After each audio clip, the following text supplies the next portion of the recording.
Hey, Mark McElroy here again. I just want to kind of give a quick update on the VNS. The video that I posted earlier, it was I took that in the morning, and this one is at night. It's a little later, so this is what like one of the reasons I'm taking the medicine is because by this that I wanted to put the VNS in is because by this time of night I'm almost done.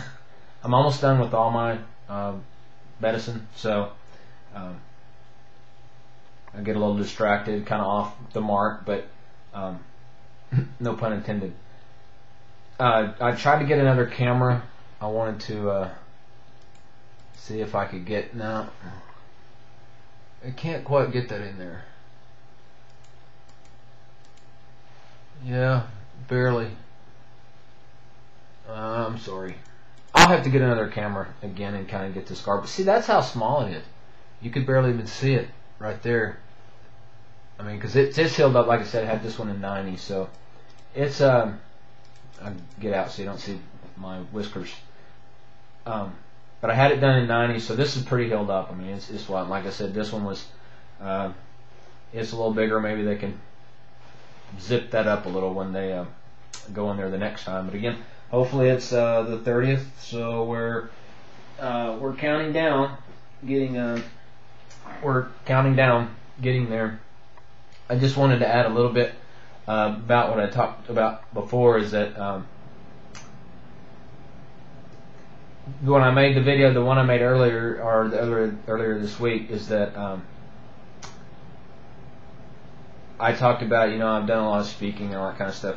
But let me kind of go back a little bit further than that. When I got hit playing football, and this is when I played football. It was kind of like identity thing, and it's all I did, and that was kind of my life was football. So got hit playing football and kind of freaked out. 3 months after I got a blow to the head in a football game, I would go to bed at night, and then in the morning I'd wake up and my bed was trashed, and I would think, man, what is the deal? Am I having a bad dream or what? And it kept happening. Like I remember this the number I was having, but it's 4 or 5 a week, grand mal's, and I was having them at night. So I went to the doctor because I'm like, what's going on? But one night I was able to wake up and run into the living room, and my dad and mom, they found me on the floor, and I was doing my deal, and completely involved in a grand mal. So started going to the doctor, and they said, well, they did all the tests and stuff that you have when you initially go in. So, okay, well, you have epilepsy. And I'm like, okay, what does that mean? And they explained to it. I read about it and kind of started to understand what it was. And coach just said, nah, sorry, you can't play football anymore because you had a head injury. And that freaked me out pretty bad. I was like, that was my identity, was football, so I started riding bulls just to show everybody that I could still do stuff. And so I kept running away from it, worked in the oil fields, tried to do any manly thing I could do, tried to join the Army, the Air Force, Navy, and Marines all in the same day. They all said, no, not happening because of I was still having seizures. Finally I said, okay, I did all kinds of stuff, and I tested the theory about medical marijuana. Of course, at the time it wasn't really medical; it was medicinal, but it wasn't illegal, or it wasn't legal. So I tried that theory. That didn't work. I probably overdid it testing that, but it didn't work. So went back to college, and when I went back to college, started having about 300 seizures. At one time, I was having 300 petit mal seizures a month and 8 or 9 grand mals mixed in. So it was pretty rough. I was kind of looking for anything I could do. That's when I volunteered for the Epilepsy Association as a volunteer, just to kind of find out, hey, can I help out? Can I know I've got this stuff. The best thing that So, the best way to get your focus off yourself and your troubles is to help other people. And I went to the Epilepsy Society one night, and I was going to volunteer, and I rode the elevator up, and there was this kid. He had no arms and no legs on this gurney, and he was smiling, saying, "Man, ain't it a great day?" And I was like, I have no right to sit here and bitch about having seizures. There's lots of people. The thing about it is, my pain was my pain, but there are a lot of people that have it worse than me. So if you're dealing with it, remember your pain is your pain. Don't discount yourself. Take care of yourself, but realize that the best way to take care of your get out of your pity party, if you're in one, is to help someone else. Get out and volunteer, do what you can. Anyway, so I was having about $300 a month. This was pretty consistent. And, I volunteered because I was looking for, man, is there something out there that I can do to help me out with seizures? And finally learned, I did different medical studies, the medicine studies, and then I found out about the VNS, and I'm like, if I didn't care if that did surgery or what. I'm like, if it'll help, let's go for it. Cut that, put that puppy in there, and let's let's see what happens. So, I volunteered, like I said, to be a test case. I was the lab rat, and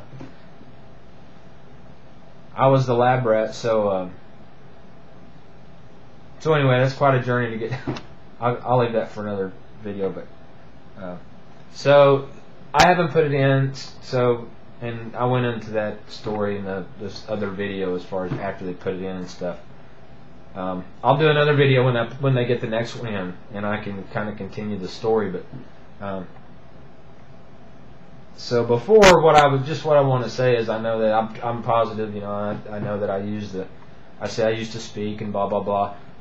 Well, before that, there was another period when I didn't speak. I didn't want to speak. I lied. I did whatever I had to do to not acknowledge the fact that I had this, and to not tell anyone I had it for various reasons. A lot of times I would lie to employers. So I went. It was a long story about me working offshore. One day I had my one day of working offshore, and I went out there. Long story to get up to the point where I went out offshore. I worked a tower. Went offshore, worked a tower or a shift, and went in the bunk and had a seizure and rolled out of the top bunk, and they choppered me in, chopping the back, choppered me in, stitched me up, chopping me back out, and fired me. So they couldn't have any kind of liability. They didn't know I had epilepsy, but they couldn't have a liability. They couldn't have someone that was going to roll out of the bunk when they went to sleep. So that was my my only day offshore. Then I went back onshore and started working land rigs, and had a few accidents out there. And I had a really severe one night. I almost fell out of a derrick. That's again another story. Said, okay, I got to go back home, and this when I tried to join the Army, Air Force, Navy, Marines, and all the kind of stuff that you would do when that you're not supposed to do when you have seizures.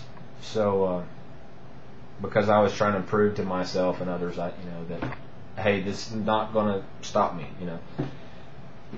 And it hasn't stopped me. It sure has limited me some. And like I said, I had surgeries, and 2 surgeries, 3 surgeries, and finally had a little break for a while.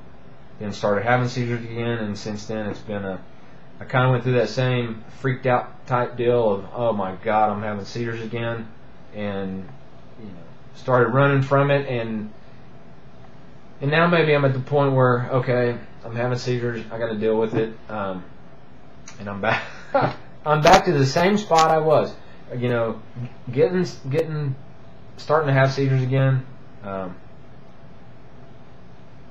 Then going through the medicine trials, getting on medicine again, going through all that, and finally I'm at the point of, I'm still having seizures. I can still not as, like I said, they're not in my hands anymore, but I'm having them in my face. So, they're, I'm still having them. I mean, it's, crap's still going on, and now I'm taking so much medicine now is that I have to.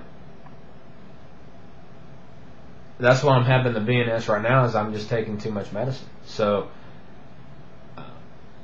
that's where I'm at. I better shut this down, man, because I'm pretty looped by this time.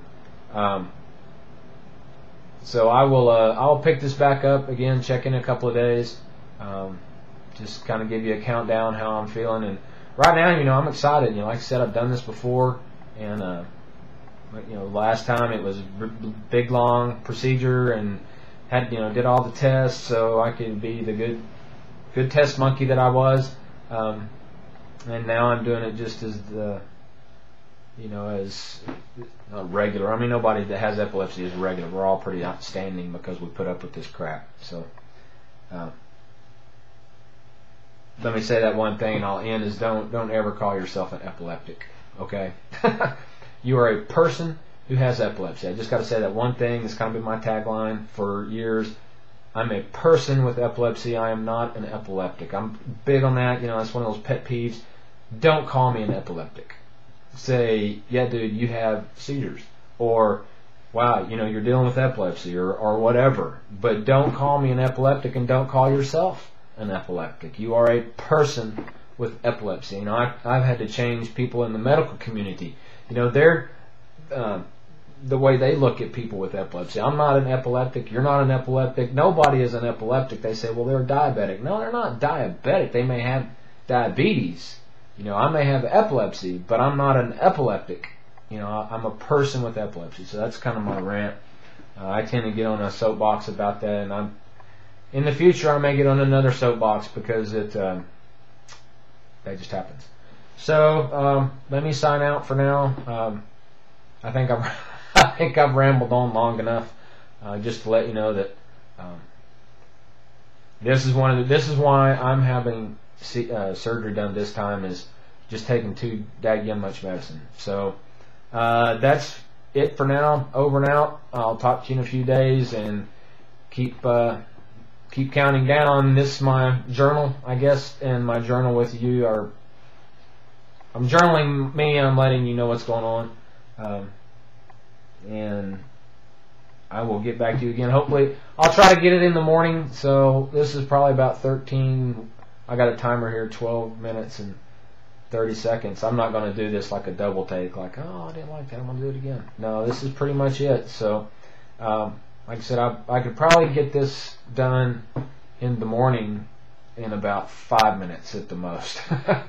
But this just kind of gives an idea, or just lets you know that if you're having seizures, hey, it's okay to be looped. It's not okay to be looped, but if you are, hey, you're don't feel bad, because it's part of it, and you can overcome it. Like my website, Overcoming Epilepsy, is down there, and let me know if you want the little handbook, and I'll send it your way. But that was it, and I will talk to you later. Peace.